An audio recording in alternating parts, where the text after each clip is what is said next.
Hi everyone! Today we will be talking about language and social variation.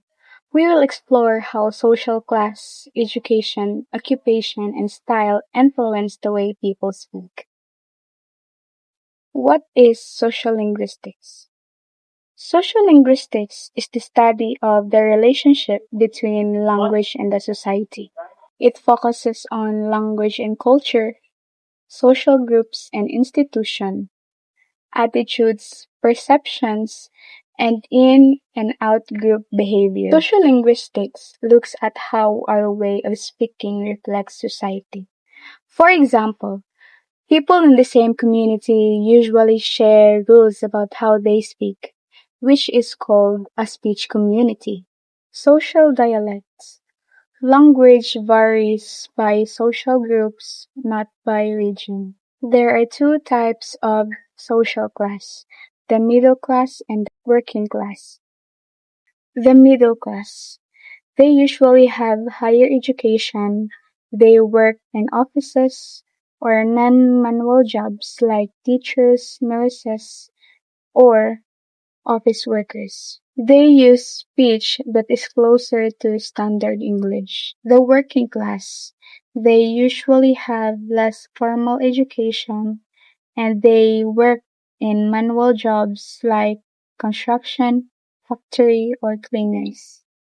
They use more non-standard English or informal form. Basically, language changes depending on how much education you have, what type of job you work, and your social environment.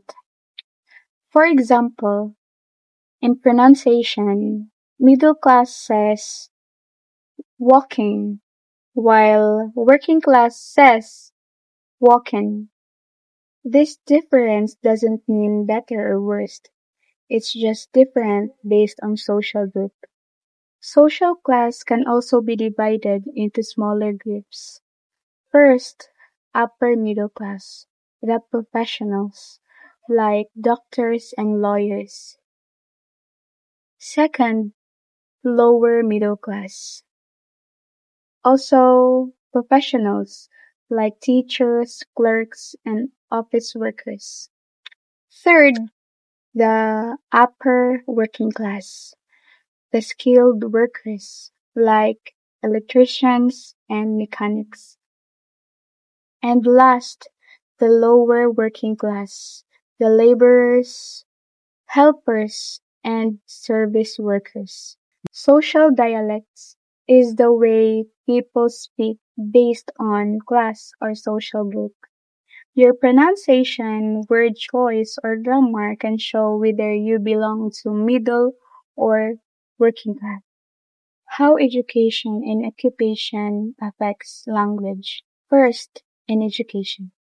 People who have more education usually learn grammar rules, correct spelling, and standard English patterns. So their speech often matches with written English. For example, in more educated says through, while less educated road. This happens because many English verbs form their past tense using ed, so speakers apply the same pattern. In occupation, your job also influences the way you speak. People working in professional jobs like teachers, managers, or office workers often speak formally, use standard grammar, choose polite or professional vocabulary. For example, a teacher might say, I'm unavailable at the moment, while cleaner might say, I'm busy right now. Same meaning but different speech styles based on occupation. Social markers.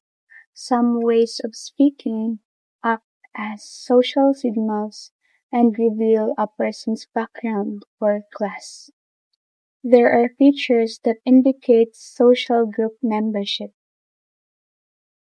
Post-vocalic R.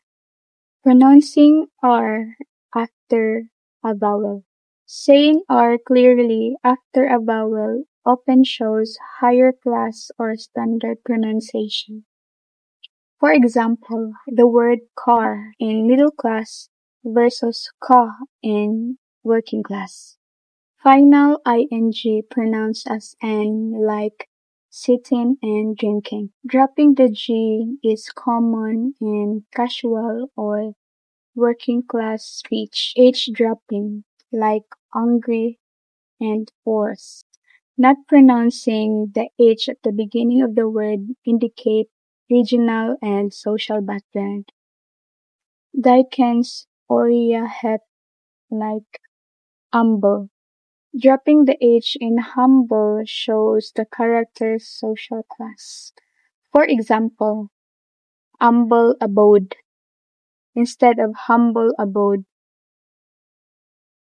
To sum up, social linguistics helps us study these patterns and understand how society influences language. And now, my group will now continue to explain the next part of our topic. So for the continuation, under the speech style and style shifting, we have first the prestige. So prestige is a way of explaining directions in which a certain individual change their speech. So people tend to adjust the way they speak based on who they are talking to. So there are two types of prestige, the overt prestige and covert prestige. So first is overt prestige. Overt prestige, it uses a standard or formal language to gain respect from a certain society. So people use it to sound professional, educated, and proper. For an example for this is speaking in standard English during a job interview to appear competent and professional. So the second one is covert prestige. So it uses non-standard or informal language to gain acceptance from a specific group. So people use it to sound friendly, relatable, or part of the group. An example for this is young generations nowadays uses slang words with friends to fit in and show group identity. So the second one is speech accommodation. It is defined as our ability to modify our speech style toward or away from the perceived style of the person or persons we're talking to. So there are two types of speech accommodation, the convergence and divergence. So convergence is a speech style that attempts to reduce social distance. So for example, come on, Tony, give a look, give a look. So give a look is give us a look. In this example, the teenage boy is asking holiday pictures from his friends. So this example shows a great relationship between the two friends. Another is divergence. So divergence is a style that is used to emphasize social distance between speakers. For example, a teenager said, "I can't do it, sir." And the teacher replied, "Oh, come on. If I can do it, you can too." And the teenager replied, "Look, I cannot do it. So this example shows that there is a great distance between the two speakers. The third one is the register and jargon. So register is a conventional way of using language that is appropriate in a specific context.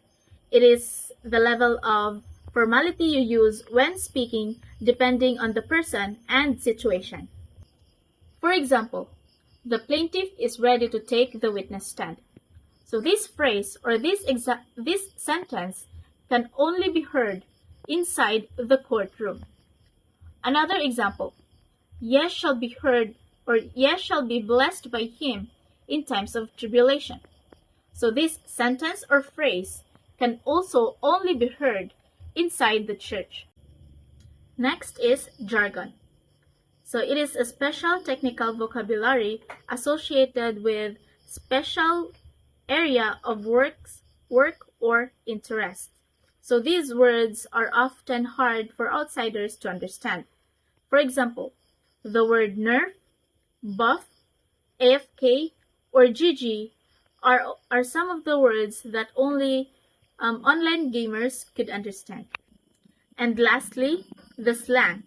Slang, or also known as colloquial speech, describes words or phrases that are used instead of more everyday terms among younger speakers and other groups with special interests. It is informal, non-standard vocabulary, different from jargon, which is professional vocabulary.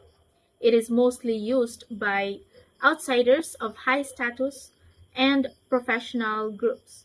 So, for example, most of the Americans use the word bucks instead of dollars, like $100, $200 instead of $100, $200. Next is taboo terms. Taboo terms are words and phrases that people avoid for reasons related to religion, politeness, and prohibited behavior.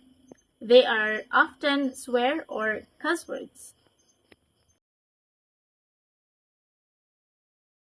Language and social variations among African American.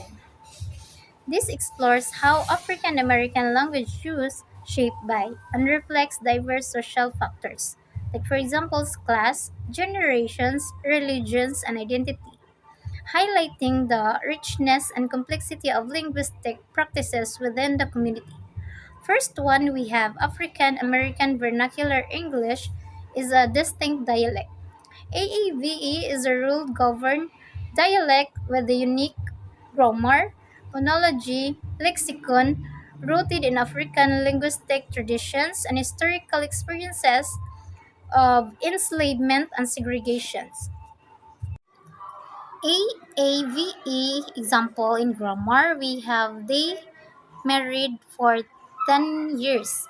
So its emphasis the duration, how long they have been married. Second one, we have regional variation in African American language. Linguistic practices differ across U.S. regions, influenced by local history and cultural mixing.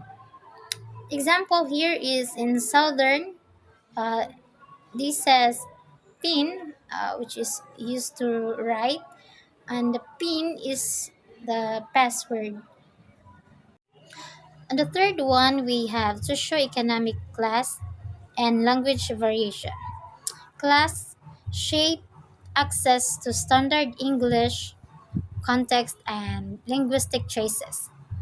And for example, in the working class, they are more consistent use of African American vernacular English. Like for example, I don't know nothing instead of saying I don't know anything. The fourth one, we have generalization variations and slang evolution. Language shift with age, reflecting changing cultural norms and popular culture.